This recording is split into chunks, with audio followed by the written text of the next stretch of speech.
start with Mr. Ross. Thank you, Jason, and welcome everybody. I'm very happy to be here.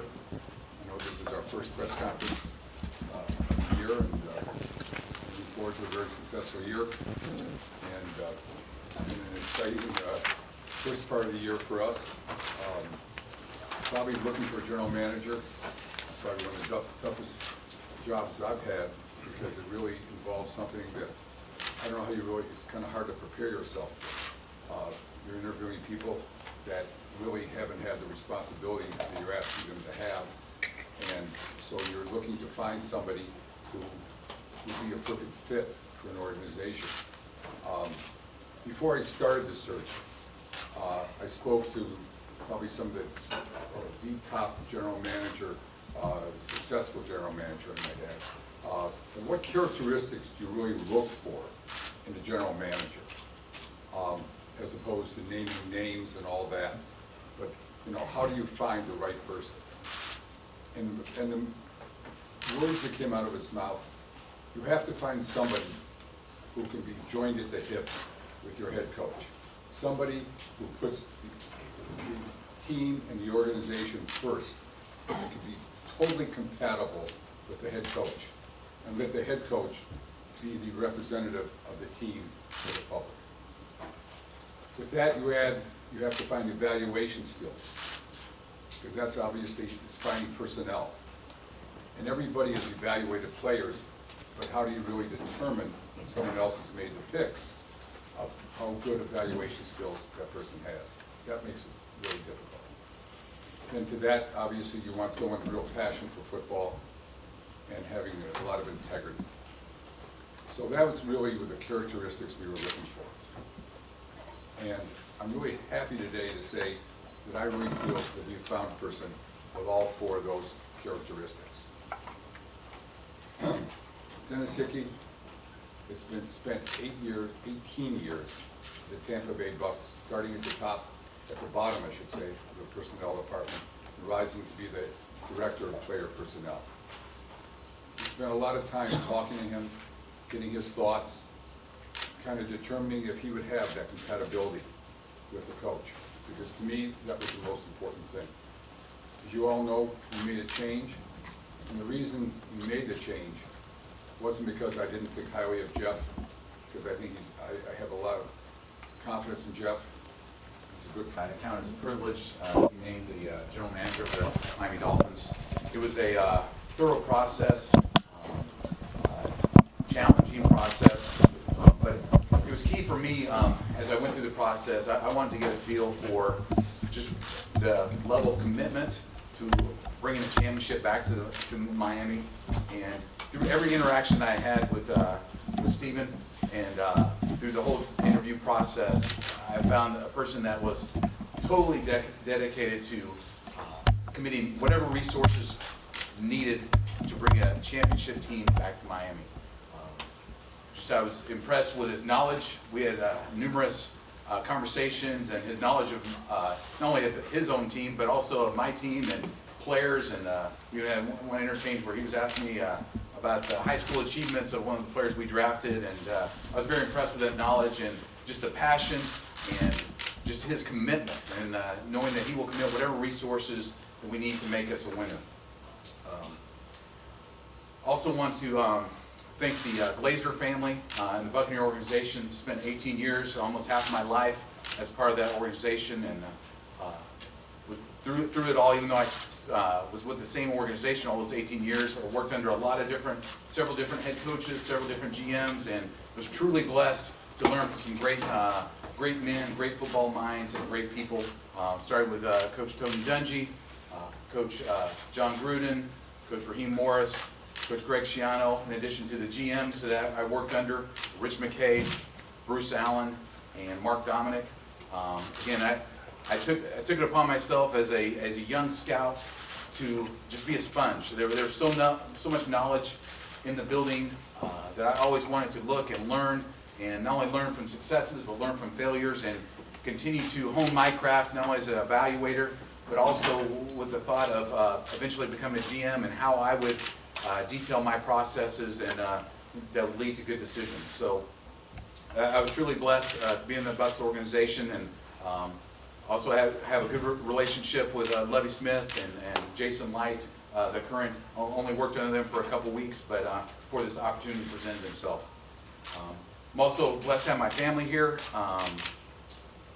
The scouting profession, like the coaching profession, is very challenging, and a lot of sacrifices have to be made by families. I'm blessed to have a beautiful and lovely wife that's a special person, that's my soulmate, and really my guardian angel here on earth, that has been with me and really helped me through this process, being patient for my opportunity. I have a talented and beautiful daughter, Brianna, age 14, that will always be daddy's little girl. Then I have my son, I call my mini-me, Barrett, is upon learning that I accepted a job, we were leaving church, we were in my wife's minivan, and got the call from Mr. Ross and Coach Philbin, and the excitement, and he's like, okay, when do I get my jersey? So we made sure that we drove down at the local sporting goods and got him his Tannehill jersey. But they're a big part of me, and I'm so thankful for their support throughout the years. I'm also thankful for my mom and my dad, who passed away a couple years ago, and just the foundations they laid for me, making me the person that I am. Appreciate my two brothers. As I had an anecdote as we talked with a lot of staff over at the stadium today, that they taught me competitive nature at an early age. The two older brothers, we competed about everything, and that kind of drove the competitive nature that drove me to want to play sports. And then when I was done playing sports, to get in the sports profession. I think this is as a competitive environment as there is in the world, and just excited to be part of that. My brothers Bart and Brett, they're both very successful in their endeavors, and they're a big part of shaping who I am. As we went through this process, there were so many things that as I did my research on the Dolphins organization and the past and the present and the future, and it struck me when my first time in the building, I was being led through and seeing all the pictures of the Dolphin greats, because that's the one thing about this organization.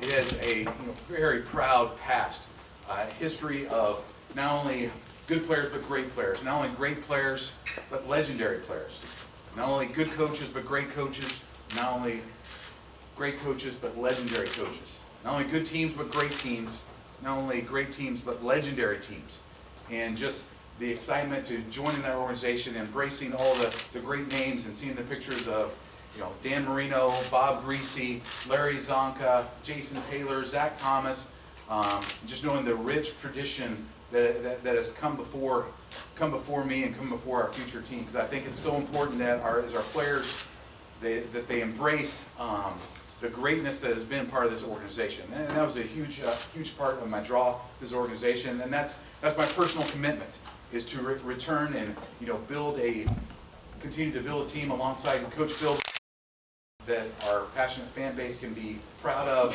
on the field, that's successful on the field, and that can bring. Look, I'm about my competitive nature. As they ask me, what is it about you that separates you? And it's competitive nature.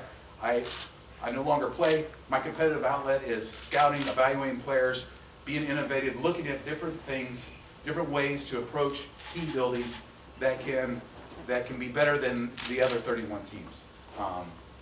It starts with unified vision, detailed, proven processes, and surround yourselves with as many talented people as you can. And that's the goal, and that was the other draw of the Dolphins organization. I had come to know Coach Philbin just as an area scout in the Midwest, going through Iowa, and as an area scout, you watch a lot of practices, you see how coaches interact and develop players and teach are always the ones that kind of stood out. And I always felt that Coach Philbin was one of those. And as I followed his career, and it was no surprise to me that he continued to climb the ladder and had success at every point.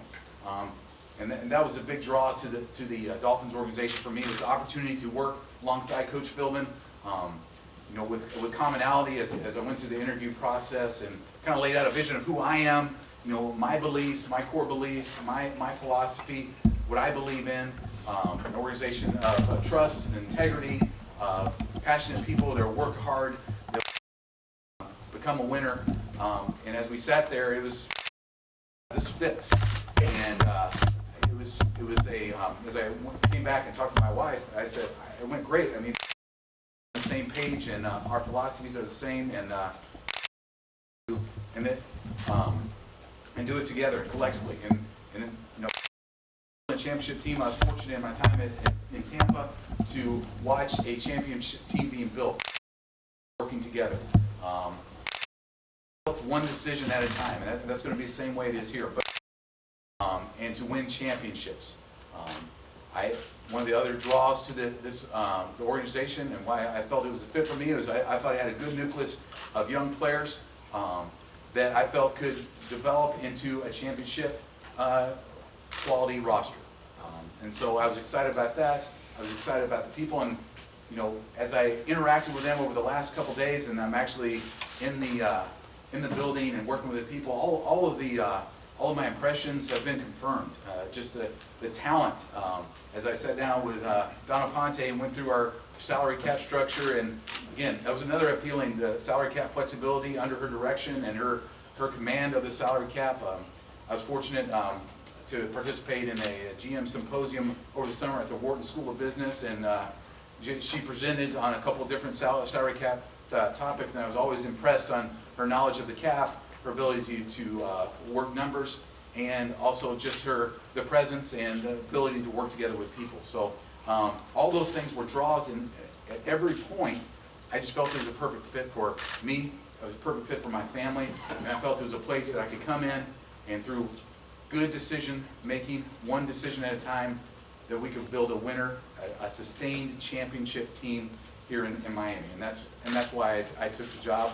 That's why I'm here. And like I said, every day since, it's been just complete confirmation of all my thoughts. As I've interacted more with Tom Garfinkel, Matt Higgins, Steven, with the PR, the strength coach, Darren Crine, the medical staff, Kevin O'Neill, even the assistants, and coach's assistant who's been here 35 years, to interact with her, and just everything fit. My own personal assistant, Annie, everything is, I see an organization that has the foundations, that has the people, and has the vision to become a championship organization. And that's my personal commitment, to play my part, to be that complement to all the talent that's already been assembled here in the staff, not only with the nucleus of players, but also the people in the front office, and just continue to work, roll up my sleeves, and I'm just anxious to get to work, and that process has already started. But I came in on Monday, and we've had meetings with medical staff, and meetings with the personnel departments, and meetings with the coaches, and continue to get to know the roster better. I have a knowledge of the roster. We played you guys. We played us twice. I guess it's kind of hard to say, but we played us twice, and so I have knowledge of them. Semantics here. So I have knowledge of the roster, but you don't really know the roster fully until you get in the building, get to know the coaches, get to know the players on a more intimate level. And so I'm anxious to get to do that. And I just know that the commitment from Mr. Ross is there for the resources for us to build a championship team. I know the team is in place, people that can complement, work together under a unified vision to bring the championship back to Miami. This is a passionate fan base. Every time I've been to a Miami Dolphin game when we played you guys, you just notice the passion, because it's a passion based on history and success. And I don't take the charge of being the general manager lightly in building that champion that our passionate fan base deserves, and that the city deserves, and that South Florida deserves. So with that, open to answering questions. We're going to do a quick follow-up first.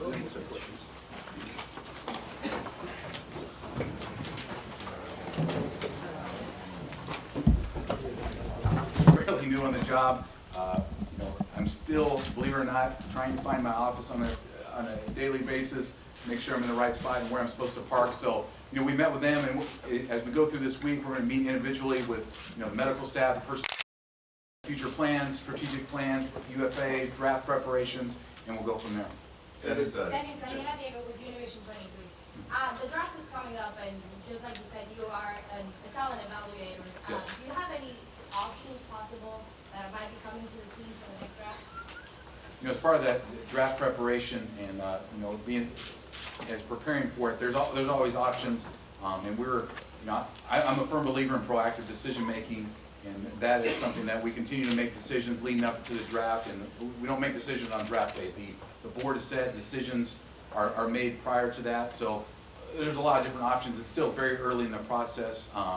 You know, I still haven't met with, you know, we haven't gone through our February meetings with all the scouts and detailing that. But we have an idea of the board, you know, analysis of players a little bit, but we still need to get more detail as we go through the process. Dennis, Dennis, Jim Barry, Channel 7, were you disappointed that you were passed over for the general manager's job in Tampa Bay after spending 18 years?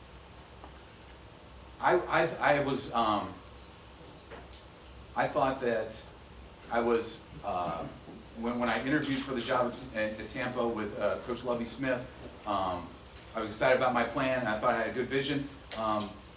But I was supportive of ownership as we went forward, and I was happy to stay there, just because of, you know, just to continue to, again, I want to compete, and even if, regardless of what position I am a true believer in supporting those around me, and so that was, at the same time, as almost concurrently, I got the opportunity to, Mr. Ross called and gave me this opportunity, and I was very excited about that, and that, you know, I felt like it was an organization that was committed, had the resources that I felt needed to win a championship, and I was excited to work with Coach Philbin, and as we got that process started.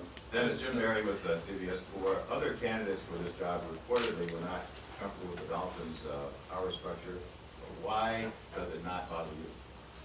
First, the structure was completely clear, laid out as Mr. Ross laid out here. That was completely clear, and again, that was a draw to me, to be able to have a chance to work with talented people, a talented leader that is a leader of men, that is a teacher and has a great coaching staff of a lot of other teachers and Coach Philbin. That was exciting. As I referred to earlier, I love the direction of Donna Ponte. To me, the structure was a definite positive. Mr. Ross, quick lines. There were reports that, whatever reason, chose not to be involved. They called the organization, quote, toxic. What was your experience of the people that you interviewed in the job as opposed to what we've heard or read? Well, as I said, I set out what the characteristics I was looking for. And that people might have other ideas in their mind. I think we were pretty clear in the structure, and how we are. I think it's not an unusual structure. I think, you know, general manager reports to me, the coach reports to me, and everybody knows their responsibilities. And I think that we have a very talented staff that I'm very comfortable with. I can't answer the question for them. I thought it was pretty clear, as Dennis probably indicated. They might have had other reasons. When you say, you know, they report to you, is it directly to you? Does it often go through Tom Garfinkel? I mean, is it a daily, the general manager and coach? Type thing. I mean, I think we're all looking at it. We're one organization. I mean, we're all working together. Organization. Stay in touch because I have an interest in it and I care about it. I want to make sure we're on the right track. But at the same time, we're all working together. Tom and the business side of that, and he's the CEO of the company. Matt Higgins, who I work with, and Dawn, we're all together. So, you know, unless you have an organization that could all be together and pulling that same oar with that same common goal, you're really not going to succeed. And that's why there's a change, and that's why I think we have it. We have the right fit, and I really look forward to, you know, where that's going to take us. So Dennis, what does this team need the most? I'm still in the evaluation process. You know, through the process, I had a chance to look at the team, and evaluate, probably 3 or 4 games, but again, as I said earlier, until you really get in the building, you get to know the players, you get to know the coaches and the schemes, and really get the full lay of the land, you don't have a full, accurate, description of the team. So, and then that's part of the process now, and meeting with the personnel department, meeting with the coaching staff in the coming days, and to identify that. Mr. Ross, if you have one more question, if you have a moment. You mentioned earlier about the harmony of your organization. You mentioned your respect for Jeff, but that there wasn't a harmony. Was part of your search for talking to candidates that they had to work with Joe Philbin, and there had to be that harmony, specifically that he had to be the head coach? The answer is yes. I believe that it's important in any organization, and I mean, we're not playing fantasy football. We're playing football, we make decisions, and I think if you look at the great organizations, there's consistency with it. You just don't change every time, something goes wrong, or you don't get to fit, win a game or something. You just don't replace everybody. And I think it's very important that, I think the Miami Dolphins, I like the track they're on. I think, we're making a lot of, you were in it this year, we all suffered together, but you saw a lot of difference, and I feel as bad as everybody, we didn't make the playoffs, but we sure were competitive, it's such a fine line between winning and losing, and you just don't start all over again. And I think with the talent, I'm talking to people outside, I believe in, I always want to believe if you want to believe, but you're just talking to outsiders, we're not that far away. I think the respect that we gain, how we handle the situation that took place here this year says an awful lot about this organization and about the people that are running it. And I think that, I feel comfortable that we're headed in the right direction. Would you have retained Jeff if you guys had made the playoffs? It's a question that, I was going to address that after the end of the season, and saw what happened at the end of the season. It was just. Steve, was there a moment in your interview with Dennis, kind of like you shared with us after you hired Joe, that really stood out, that kind of clicked with you, that, hey, this is really our guy, and can you share what that might have been? So I really felt that the compatibility between the two of them, and the same, I know the coach said to me, when I spoke to him, we had the same philosophical fit, and I felt that he could work with him. Dennis, so we didn't see Dennis as somebody who really knows, that knows respect for him. And there's something I think, when you want to win football games, that's what I'm here for, is you have to be one organization, one mindset, that everybody is working together. And I think that's the most important characteristic you could possibly have. Steve, from the outside, it looked like a protracted search. You may call it exhaustive and thorough. Did it take longer than you thought? Were there more bumps in the road than perhaps you thought there would be when you started this process? Yeah, it took, it's the first time I've done that, and I was never had looked for a general manager. Usually when you're looking for people, you see if they've done it before. Here, everybody wants to say, I drafted this guy, but the bad guy somebody else did it, those type of things. So it's hard to get a real feel for the knowledge and breadth, that you think. So you really look to see how they can really work together, how that organization is, working together. And so it took longer. I think we're in the right direction, and that's the important thing. Things happen for the right reasons, and I think this is a situation for that. Steve, can you talk about, can you talk about why it's important for you to remain in control of your decisions about the fate of the coach? Well, yes, I own the team. We'll start there. And I want to win. But I think, when you're making decisions, your team is working together, I talk to them, I want to know what's going on, because I do have an interest, and I have ideas, but they're making the decisions, I've always told both the coach, and I've told the Dennis, and I've already told them, that, if I tell you to draft a player, or to play a player, or call a play, you don't have to listen. So, you rely upon people who know what they're doing, and you try to have the best people there, and you don't micromanage them. And if they're working together as a team, that's the best kind of chemistry that you're going to have a winner. And that's really what I want to see in an organization. Steve, going back to some of the decisions the Dolphins made before, they brought in big names and giving them total control, Bill Parcells, Jimmy Johnson, Nick Saban. Is this representative of the that philosophy? Well, I mean, I don't know, how involved, Wayne was with that idea. I believe you bring in the best people and let them do their job, and, sometimes, the big names deliver, oftentimes they don't. So it really depends upon the person that you have. But, this is a game where hard work and dedication is essential. And if you don't have that and you're not working together, just because you're a big name, doesn't mean you're gonna win. And so it's really putting together the right kind of organization and growing together. All right, Andrew, last one. Yes, Well, you Andrew and Barry, then we're done. decided to stick with Coach Philbin before the investigation and incognito marking was released. What's the status on that report? And do you have a feeling what's in that report, considering that you moved forward your decisions without it being The report will be released after the Super Bowl. I have an idea what's in it. I've been in communication with the NFL, and I've spoken with Ted Wells, who's handling the investigation. I haven't seen the report. I don't know exactly its conclusions. I believe, based on my conversations, that, I just put it this way, I don't want to really speculate. When it comes out, we'll do what has to be done, but we've already, in my mind, I know what direction we're going, and stay tuned. Will either of those guys play for the team again? I don't believe so. Well, I can't say. So therefore, I retract that. And so, It's already been tweeted. it's alive, All right, Barry, last one. Steve, One is a free agent, by the way, and the other one is on our roster.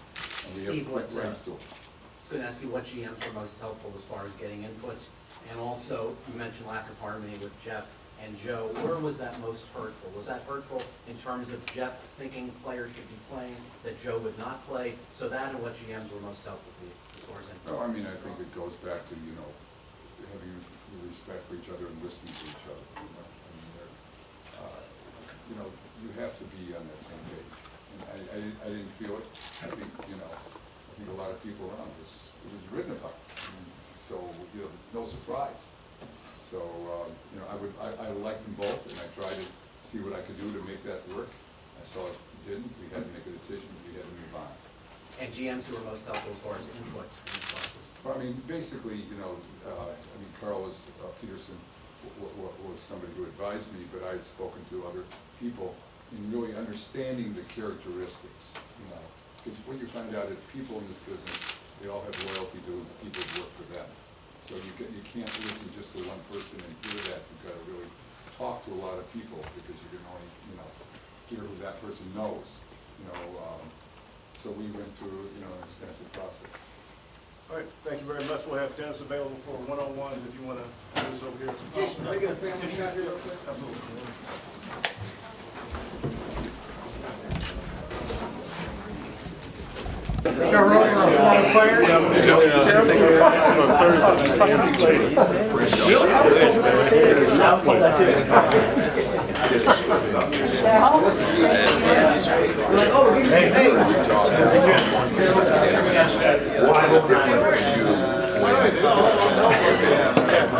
Decisions, bringing quality people into the organization, having a shared vision, working collectively, and I've seen it. I've been part of that, and it wasn't one decision that brought us to a championship level. It was a series of decisions based on a sound philosophy and a collective organization. Dennis, you have to make the playoffs this year for you to have a successful first year as general manager? Again, I am concerned with the next decision that we make. As we get together with our pro personnel department, our college department, the medical staff, with Donna Ponte, with the salary cap, there's a lot of decisions coming up, and it's key for me to make the next decision the right decision, and that's kind of how I approach it. Multiple reports that you may have not been the top candidate. How do you feel? I always believed that I was the right person for this job, and I have confidence in that. And just my interactions, again, the engagement through the interview process. I just, my first time we interviewed for 5 hours. We never took a bathroom break. It was great interaction because we were sharing ideas, we were sharing philosophies, getting to know Mr. Ross getting to know me, other people involved in it. But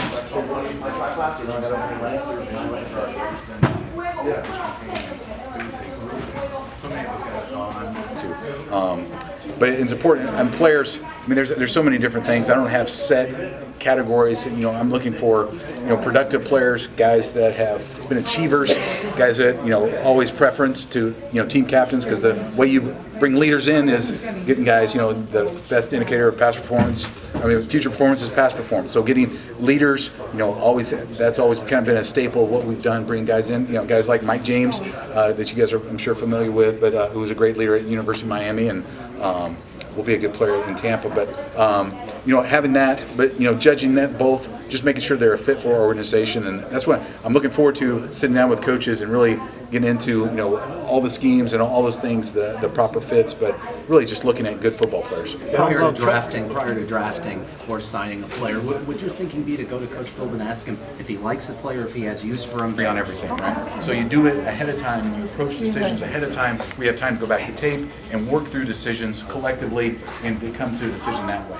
How involved were you in drafts and free agency in Tampa? And how? My responsibility was I was in charge of free agency, also in charge of the draft. We had a director of college, but I was over the top of both of those departments. For the last 10 years, I've been in charge of the draft. Dennis, Charlie McCarthy was talking to us for speaking of the draft, coming in at this point, you have people who've been looking at players for the Dolphins here before you. Now you're taking over. Is it tricky, or is there even awkwardness coming in now as you prepare for the draft? Well, it's different. I wouldn't say it's tricky or awkward. Obviously, getting to know guys and how they view players and how they, really the important part is getting to know the coaches and the schemes and what is required. Obviously, I come from a place where we like certain type of players fit the scheme, and obviously adjusting to that here. But scouting is scouting, and so I'm anxious. I was been preparing for the draft, for a long time. So I have my own thoughts, and I have my own. Now I just collectively listen. I want to see what other people. And I think it's important, just to hear and listen to how they've done it in the past and what their impressions of players have been. Two more guys. We will rank our players 1 through 500. And just each player is the decision based on, would you take this player over this player, okay? And then going through a whole decision making, going back with time preemptively, way before the draft day, and deciding which player would you draft over, and just start ranking it that way. When it comes to the combine that's upcoming, how much work do you put into that as opposed to, say, the game film where you've seen these guys go through the whole season, the whole year, versus the workouts and the interviews you see? I see it as a supplemental, but there's so many parts of the combine. In addition to workout, what's very important to get measurable information, whether it's height, weight, speed, but also the medical information is so critical to get our doctors, to detail, what we can expect from a durability standpoint, from a pre-existing injury, from current injuries, and also the interview process is very important. As you trying to spend time with guys and learning, how they fit, do they fit the kind of, do they fit what we're trying to bring in here, and getting to know the players a little bit. You come from a scouting background.